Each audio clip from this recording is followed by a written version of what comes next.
So ఎవరికి వారే supreme, విద్యాశాఖ కమిషన్ మధ్య విభేదాలు, పెత్తనం చెలాయిస్తున్న డిపార్ట్మెంట్, ఇదంతా డైవర్షన్ అన్నట్టు. ఇక ఆయనకు సంబంధించి అసలు విద్యాశాఖ కమిషనే కొత్తగా పడ్డది, ఇక దాని పెద్ద డైవర్ట్ చేసేంత సినిమా ఏముండదు అక్కడ. సో ఇక్కడ విషయం ఏంటంటే ఆయన చెప్తే నేను పరిస్థితి అసలే ఉండవు. సో ఉంటే ఉండొచ్చు, అదొక కారణం అంతే. అసలు విషయం ఏంటంటే ఇప్పుడు 6 నెలల తర్వాత ఆకునూముల యొక్క పదవి కాలం పూర్తి అయిపోతుంది. సో పదవి కాలం పూర్తయిన తర్వాత ఈయన విద్యాశాఖ సంబంధించినటువంటి ఎడ్యుకేషన్ పాలసీ తీసుకురావడం జరిగింది. దానిలో సంబంధించినటువంటి ప్రజలు పరిశీలించే అవకాశం ఉంటుంది.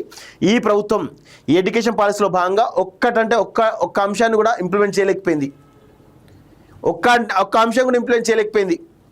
ఇలాంటి పరిస్థితుల్లో రేపు ఆకునూరి మురళి గారు బయటకు వస్తే ప్రజలు తిరగబడే అవకాశం కూడా ఉంటుంది. సో అందుకే ముందే బయటకు వచ్చినట్టుగా చాలా స్పష్టంగా అర్థమవుతుంది.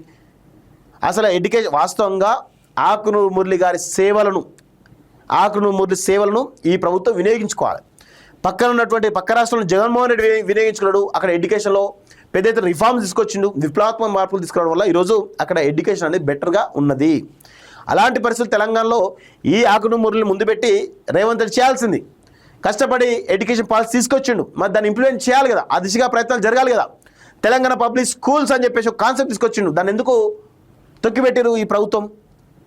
10+2 విధానాన్ని తీసుకురావాలని చెప్పేసి అన్నారు. ఎందుకు 10+2 విధానాన్ని ఎందుకు తీసుకురాకపోయారు? ఇవన్నీ కూడా ఉన్నాయి. చాలా చాలా కుట్రలు.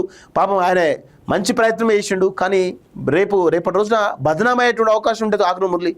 ఆ కోణంలో మరి రేపు ప్రజలతో తిరిగి మరి ప్రజాక్షేత్రంలో ఉంటాడా, ఏం చేస్తాడో చూడాల్సిన అవసరం అయితే ఉంది. మరి ప్రజలతో కలిసి పనిచేసి ఉద్యమాలు నిర్మిస్తాడా ఏంది అనేది చూడాల్సిన అవసరం అయితే ఉంది.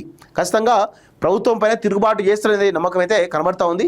సో ఆయన ఇప్పటి వరకు 1.5 ఇయర్గా ఆ పదవి వచ్చినప్పటి నుంచి ఒక ఉత్సవ విగ్రహంలా ఉన్నాడు తప్ప ఏ ఒక్కటి కూడా ముందుకు కదలేని పరిస్థితి చాలా స్పష్టంగా కనబడ్డది.